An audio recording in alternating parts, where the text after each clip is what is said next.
आज टीटीच्या धाकाने बॅग ठेवतात तिथे मी झोपून आलो बाबा. अमेरिका क्या कहता था, क्या हो तुम, आज हम कहते तू क्या है बे. पहा मग समोर सांगतो काऊन केलं असं सर्व.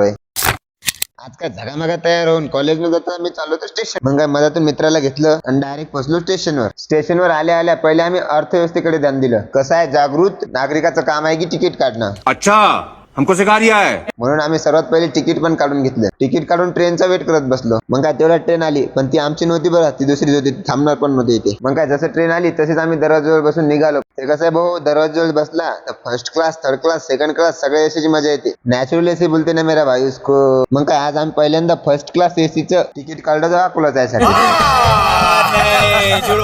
एवढ्यात पोट म्हणते बाबू, जसं अर्थव्यवस्थेकडे ध्यान दिलं तसंच मायाकडे दी पण राव. तांबरे बाबड्या, लगेच खाऊ घालतो तुला काही ना काही. आणि तिथनं आम्ही गेलो नाश्ता करायला. मस्त बड्यापैकी नाश्ता केला. मग काय तेवढ्यात आपल्याला घ्यायसाठी सुजल पण आला होता. मग काय गाडी काढून निघलो आम्ही मित्राच्या घरी जायसाठी. पण मधातच पाहतो तर काय भाऊ, अकोलकरांनी मोठी घडी लावली होती. ज्याच्या हातात घडी नसेल त्यांना टाइम पाहायसाठी.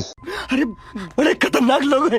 मग काय आम्ही घंटाघर पाहत पाहत आलो मित्राच्या घराकडे. मंदिर होतं तिथं दर्शन करायला. दर्शन करून आलो मी घरी. मग काय बड्यापैकी जेवण केलं. जेवण करून आम्ही निघालो अकोल्यामधील खाटूश्याम बाबाचं दर्शन करायला. दर्शन काय आमच्या नशिबात नव्हतं मग कारण की ते मंदिर बंद होतं. मग तिथून गेलो आम्ही बालाजीचं दर्शन करायला. ते पण बंद होतं. अरे कहना क्या चाहते हो. म्हटलं चला आता चुपचाप घरी जाऊ. आज काय आपलं दर्शन होत नाही कारण कोणतरी सकाळी आंघोळ केलेली आहे म्हटलं याच्यातून. अच्छा, मग काय मित्राच्या घरी आलो आणि दन झोपून राहिलो. हा अकोल्यामध्ये कशासाठी आलतो आणि काय काम होतं हे सांगणार नेक्स्ट पार्ट मध्ये. त्यासाठी फॉलो करून घ्या. जय श्रीराम.